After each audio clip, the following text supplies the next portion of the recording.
বন্ধুরা, আমি প্রতিদিনই মিঠিঝরা গল্পের পাশাপাশি আমি আমার ডেইলি লাইফস্টাইল ব্লগ শেয়ার করি। প্লিজ আমার ভিডিওগুলো দেখে আমার পাশে থাকবে। আজ আমি তোমাদের সামনে নিয়ে চলে এসেছি একেবারে ভিন্ন স্বাদের নতুন ধরনের একটা চার রেসিপি নিয়ে।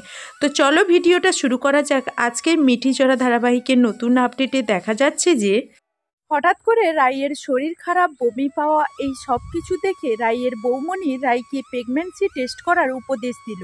রাই ঘুম থেকে ওঠা মাত্রই যখনই ভীষণ পরিমাণে মাথা যন্ত্রণা, বমি করা শুরু হয়ে যায়, ঠিক তখনই রাইয়ের বৌমণি বলে, রাই, আমি তোমাকে একটা উপদেশ দিতে পারি। তোমার এই শরীর খারাপটা 5টা মানুষের শরীর খারাপের মতো নয়, তাই প্লিজ একবার অন্তত আমার কথা শুনে তুমি প্রেগন্যান্সি টেস্ট করেই দেখো। তখনই রাই তার বৌমণিকে বলতে থাকে, বৌমণি, তোমার কি সত্যিই সন্দেহ হচ্ছে যে আমি প্রেগনেন্ট?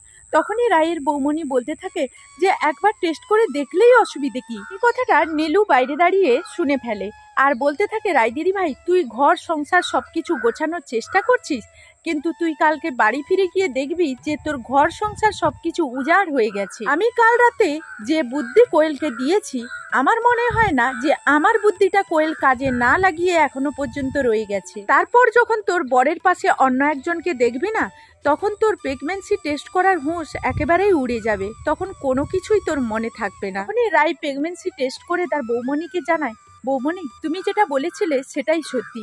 তখনই রাইয়ের বৌমণি রাইকে জড়িয়ে ধরে বলতে থাকে, আর তুমি অভিমান করো না, আর রাগ করে অনির্বাণের ওপর থেকো না। তুমি সর্বপ্রথম বাড়ি ফিরে গিয়ে অনির্বাণকে সুখবরটা দাও। ও যখন শুনবে না ও বাবা হতে চলেছে, তখন ও সবকিছু ভুলে আনন্দে আত্মহারা হয়ে যাবে আর তোমাকে চোখে হারাবে। দেখে নিও রাই। তখনই রাই বলতে থাকে, হ্যাঁ বৌমণি, যে কিনা অধীর আগ্রহে এতদিন ধরে অপেক্ষায় আছে এই সুখবরটা শোনার জন্য, তাকেই তো আমি প্রথমে সুখবরটা দেব। কিন্তু এখন আমাকে পরিস্থিতিগুলো এমনভাবে জর্জরিত করে রেখেছে, তাই আমার কোনো কিছুই আগের মতো ইচ্ছে হয় না। তখনই রায়ের বৌমণি বলতে থাকে, এখন তুমি নতুন অধ্যায়ে পা দিতে চলেছো, আর এখন কিন্তু এই জিনিসটা অনির্বাণের জানার পুরো অধিকার আছে। এই কথা বলতে না বলতেই হঠাৎ করে কাজের মাসির ফোন আসে। তখনই রাই বলতে থাকে, কি ব্যাপার মাসি, তুমি এখন হঠাৎ করে এরকম করে ফোন করলে কেন বলো তো? তোমাকে কি বাড়ির কাজকর্ম কিছুই দেখিয়ে দেয়নি অনির্বাণ? আর ওখানে তো কোয়েলও আছে। মানে কাজের মাসি বলতে থাকে, বৌমণি, তুমি কবে আসবে বলো তো? এখানে তো তোমার ঘর সংসার সবকিছু উজাড় করে নিয়ে চলে যাচ্ছে কোয়েল, সেদিকে কি তোমার হুঁশ নেই? কি গো, তোমার বোনের বিয়ের অজুহাত দিয়ে ওই বাড়িতে পড়েই আছো, আর বাড়ি ফেরার নামগন্ধই পাচ্ছি না। কিন্তু তোমাকে তো বাড়ির দিকেও খেয়াল রাখতে হবে। হাজার হোক, একজন যখন বিবাহিত পুরুষ বাড়িতে একা থাকবে, তখন আর একজন পর মহিলা ওই পুরুষ মানুষের দিকে নজর দেবে, তাই না? তাই তুমি সেই সব কিছু বুঝেও না বোঝার ভান করে তুমি অনি দাদাভাইকে এ বাড়িতে একা রেখে ছেড়ে চলে গেছো। তোমাকে কিন্তু একবারের জন্য বোঝা উচিত ছিল। এই কথা বলা মাত্রই রাই বলতে থাকে, কেন মাসি, কি হয়েছে যে তুমি আমাকে বারবার করে বাড়ি ফিরে আসার জন্য জোরজার করছো? তখনই কাজের মাসি বলতে থাকে, আজকের আমি নিজের চোখে যা কিছু দেখেছি সেটা আমার মোটেও ঠিক বলে মনে হয় না। আর এই বাড়িতে যদি সবসময় এই ঘটনা ঘটতে থাকে, তাহলে আমি এই বাড়ি থেকে কাজ ছাড়তে বাধ্য হব। তখনই রাই বলতে থাকে, তার মানে কি বলতে চাইছো, পরিষ্কার করে বলো। তখনই কাজের মাসি বলতে থাকে, তুমি বরং এই বাড়িতে এসে খবর নিয়ে বোঝার চেষ্টা করো। কিছু আমার মুখে বলতেও ঘৃণা করছে। তো বন্ধুরা, এই ছিল মিঠিঝরা ধারাবাহিক। আমাদের প্রত্যেকেরই ঘরে ঘরে চাটা যেন একটা ভীষণ সবার একটা প্রিয় একটা জিনিস। তো প্রত্যেক দিনই, বিশেষ করে শীতের দিনে, আমাদের চাটা তো একেবারে প্রিয় একটা জিনিস। চা না খেলে আমাদের কিন্তু কাজের এনার্জি আসে না। তাই একই রকম চা প্রত্যেক দিন না খেয়ে আমরা যদি মাঝে মধ্যে একটু ভিন্ন স্বাদের চা পাই, তাহলে কিন্তু মানে দিনটা থেকে মনটা পুরোটাই খুশিতে ভরে যাবে। তো আজকে সেই ভিন্ন স্বাদের চা বানানোর জন্য আজকে তোমাদের সামনে আমি হাজির হয়ে গেছি। তো চলো আজকের ভিন্ন এক নতুন ধরনের চা বানিয়ে তোমাদেরকে দেখাবো। তো ভিডিওর সঙ্গে থাকো, পুরো ভিডিওটা দেখতে থাকো। আশা করি আজকের ভিডিওটা তোমাদের ভালো লাগবে। তো বন্ধুরা, আজকের কিন্তু আমি দুধ চা বানাবো, আর তার জন্য প্রথমেই কিন্তু আমি দুধটাকে খুব ভালো করে ফুটিয়ে গরম করে নিচ্ছি। তো বন্ধুরা, এখানে আমি একটা কড়াই বসিয়ে দিয়েছি, আর কড়াইয়ের মধ্যে এখন আমি দিয়ে দেব এখানে 2 কাপ জল। তো আজকের আমি নতুন ভিন্ন ধরনের চাটা বানানোর জন্য 2 কাপ জল এখানে অ্যাড করছি। তো এই 2 কাপ জল আমি প্রথমেই কিন্তু ফুটিয়ে নেব। তো বন্ধুরা, এখানে চা তৈরির জন্য আমি কিন্তু 4টে এলাচ নিয়ে নিয়েছি, আর 4টে লবঙ্গ, 4টে গোলমরিচ নিয়ে নিয়েছি, আর নিয়েছি আদা। তো এইগুলোকে আমি কিন্তু গোলমরিচ আর লবঙ্গ এলাচটাকে প্রথমে কিন্তু শিলনোড়াইতে আমি বেটে নেব। তো এই এলাচ লবঙ্গ আর গোলমরিচকে আমি কিন্তু শিলনোড়াইতে একটু থেতো করে নেব।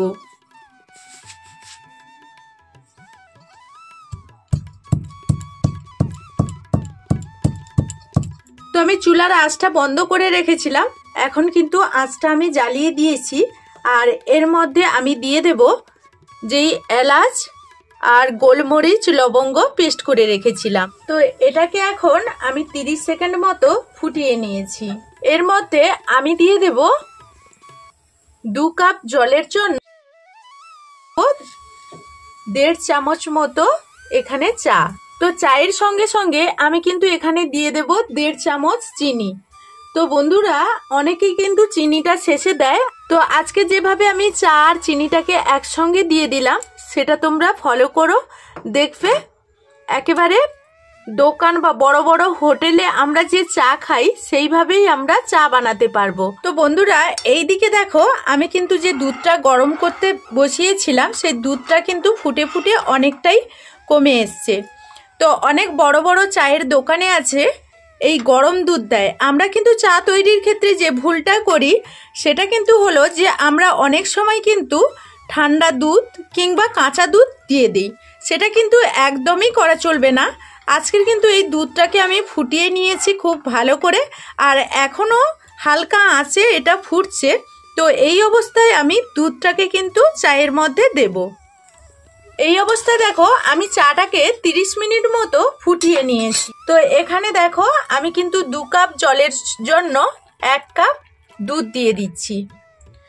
তো দুধটা দেওয়ার সঙ্গে সঙ্গে আমি কিন্তু আদাটা এখন দিয়ে দেব।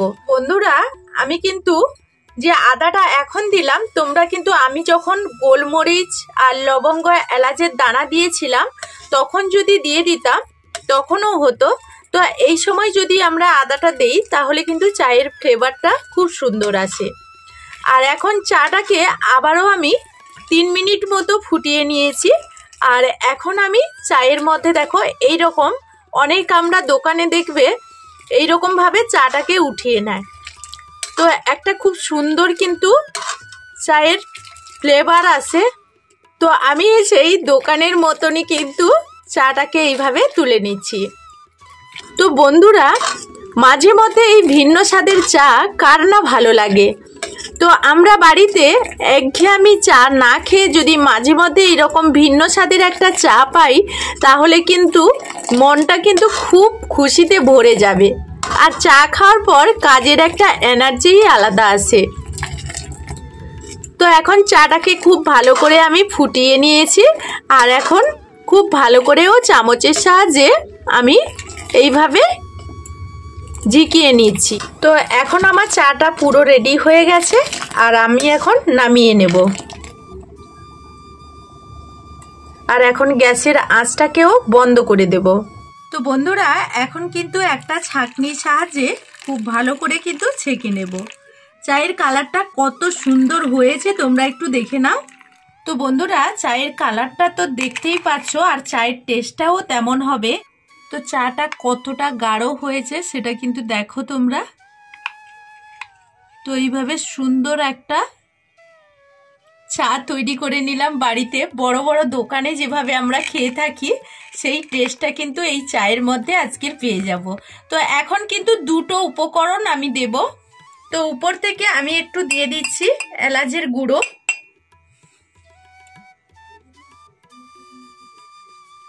আর দিয়ে দিচ্ছি দারুচিনির গুঁড়ো। তো বন্ধুরা, অল্প একটু দিয়ে দিচ্ছি, তোমরা চাইলেও স্কিপ করতে পারো।